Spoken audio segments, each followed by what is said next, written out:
ठंड में गरीब बहू का पेड़ घर ससुराल। हे भगवान, लकड़ियां कितनी कठोर हैं। अरे कट भी नहीं रही जल्दी से।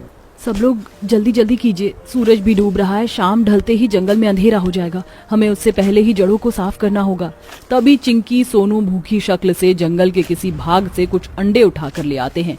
माँ देखो मुझे क्या मिला, इतने सारे अंडे, मुझे भूख लगी है, इसे बना दो ना। सीमा देखती है कि वो अंडे किसी सांप के हैं। हे भगवान, ये तो किसी विशाल सांप के अंडे लगते हैं। लगता है इस जंगल में कोई विशाल सांप है। भाभी आप देख नहीं रही हो इस जंगल में कितने पुराने पेड़ हैं, इनकी जड़ें कितनी दूर दूर तक फैली हुई हैं, मगर हमारे पास कोई चारा भी तो नहीं है यहाँ रहने के सिवा। ऐसा बोलकर सब पेड़ों के घने जड़ों को खुरपी से खोदने लगते हैं, मगर आखिर परिवार वालों की ऐसी भी क्या मजबूरी रही होगी जो इन्हें इस कदर अपनी जान को जोखिम में डालकर इतने घने जंगल के अंदर पेड़ों में ठिकाना बनाने का विचार किया है।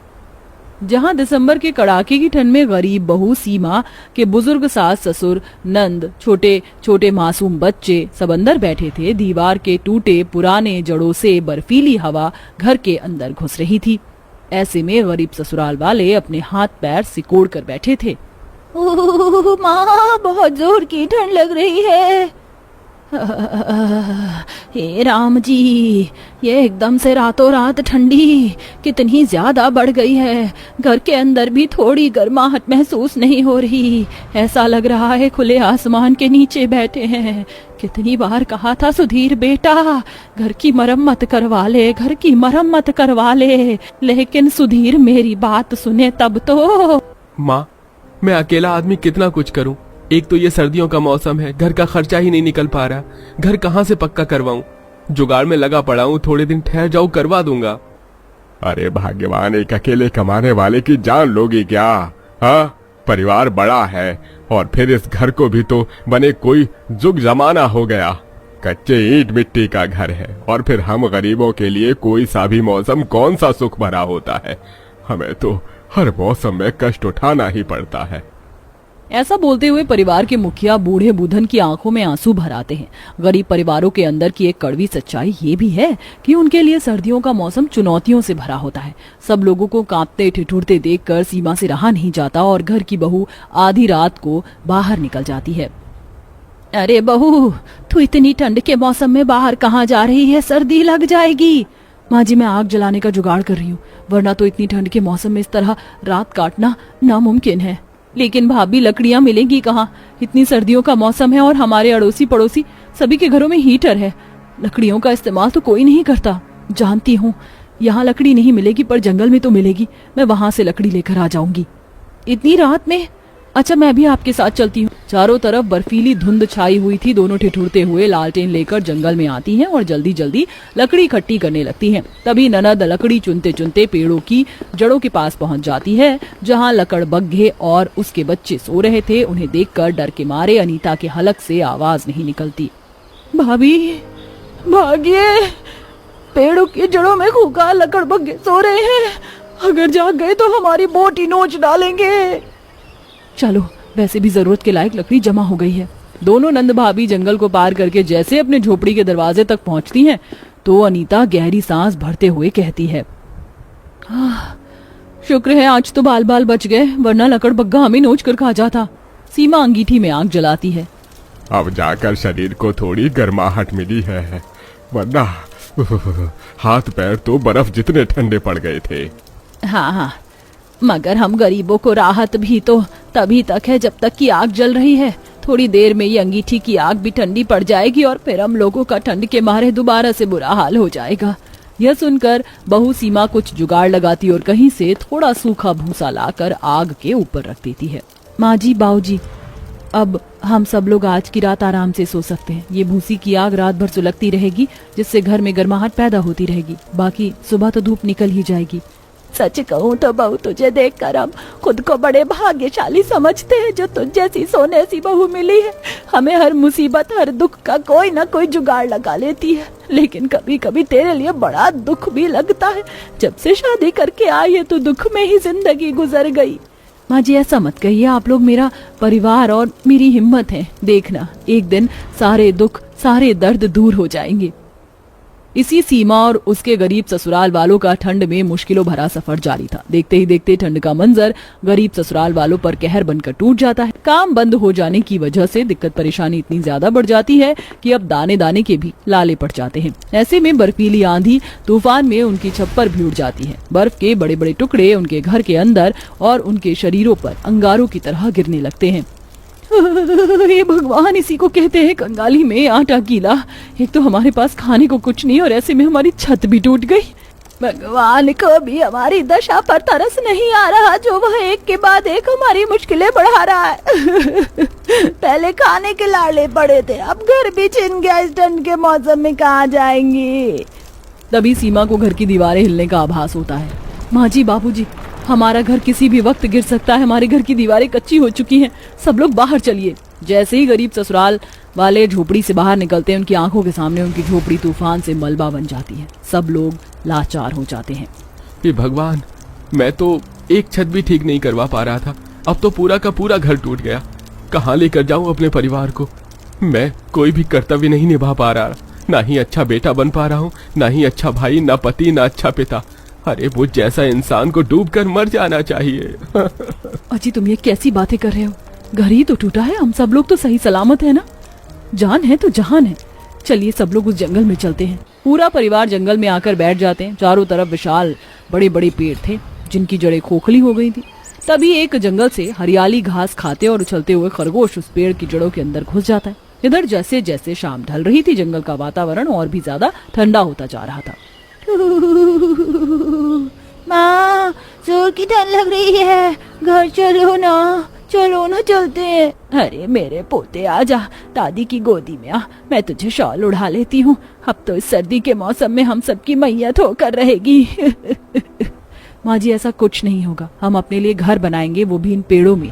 गौर से देखिए इनकी जड़ें और तने कितने बड़े हैं। इसमें हम आसानी से रह सकते हैं और पेड़ की जड़ जमीन तक जाती है। वहाँ गर्माहट सबसे ज्यादा होती है। बस हमें थोड़ी मेहनत करनी होगी। बिना मेहनत के तो इस दुनिया में कुछ भी नहीं मिलता बहू। हम अपने परिवार के लिए इस पेड़ों की जड़ों में घर बनाएंगे। अब सभी औरतें जमीन को खोदना चालू करती हैं और ससुर और पति जंगल से लकड़ियां काटने लगते हैं और बच्चे खेलते खेलते सांप के अंडे उठा ले आते हैं। कुछ ही देर में पेड़ के अंदर गरीब ससुराल वाले जुगाड़ से रहने का प्रबंध कर लेते हैं और एक पेड़ की जड़ों में रसोई और बाकी 2 पेड़ों में रहने लगते हैं, जिसमें से एक में सास ससुर नंद और दूसरे में बहू पति और उनके बच्चे रहते हैं। माँ, मुझे बहुत जोर की भूख लगी। जैसे तुमने हमारे लिए घर बनाया, खाना भी बना दो ना। बच्चों, कल सुबह खाना खा लेना। देखो बहुत रात हो गई है, अब तक तो बाहर जंगली जानवर भटकने लग गए होंगे। अजी, आप परेशान मत होइए। मैंने हमारे पेड़ वाले घर के बाहर से सूखे पत्ते इकट्ठे करके जला दिए हैं। उसे जानवर हमारे घर के पास नहीं आएंगे। सुबह होते ही सीमा जंगल में खाने पीने की चीज तलाशने लगती है, जहाँ उसे एक अंजीर का पेड़ मिलता है, जिससे वह अपने परिवार वालों के लिए ले आती है और सभी उससे पेट भरते हैं। अरे वाह, ये फल तो कितने मीठे हैं। अब जाकर भूख शांत हुई है, वरना तो जान निकल रही थी। हाँ, मगर बिना चाय के दिन अधूरा सा लगता है। थोड़ी चाय और मिल जाती तो इस पेड़ वाले घर में अपने घर जैसा एहसास आता। इसमें कौन सी बड़ी बात है माँ जी। हमें जंगल के हिस्से में हम खेती कर सकते हैं। यहाँ की मिट्टी बहुत ही उपजाऊ है। सर्दियों का सीजन है, ऐसा करते हैं हम सरसों, पालक, साग, धनिया, इन सब चीजों की खेती कर लेते। इससे हम अपने परिवार के खाने का बंदोबस्त भी कर लेंगे और फसल को बेचकर हमारे पास पैसे भी आ जाएंगे। अब सारे ससुराल एक साथ जंगल के खाली हिस्से को खेती के लिए इस्तेमाल करते हैं। थोड़े दिनों में बहुत ही हरी हरी साग उग जाती है, जिसे बेचकर सर्दी के मौसम में गरीब ससुराल वालों का गुजारा आसान हो जाता है। अनीता, हमारा इस साल ठंड का मौसम बाकी सालों की तुलना में कितना अच्छा गया ना। भले हम पेड़ के अंदर अपना आसरा बनाकर रह रहे हैं, लेकिन हम कितना खुश हैं। हाँ, सच कहा भाभी। और वैसे भी जिंदगी में सब किसी को सारी सहूलियत थोड़ी ना मिलती है। कितनी ठंड हो रही है। अब मैं क्या करूं, अपनी ठंड को दूर कैसे करूं। संध्या अपनी माँ के पास जाती है। माँ, मुझे अपनी रजाई में सुला लो माँ, मुझे बहुत ठंड लग रही है। मैं कैसे अपनी रजाई में सुला लूं तुम्हें? अगर मैंने तुम्हें सुला लिया तो मुझे रात भर ठंड लगेगी। तो मेरे पास से चली जाओ और मुझे चैन की नींद सोने दो। संतोषी के ऐसा कहने पर संध्या की आंखों में आंसू आ जाते हैं। वो अपने छोटे भाई के पास जाती है।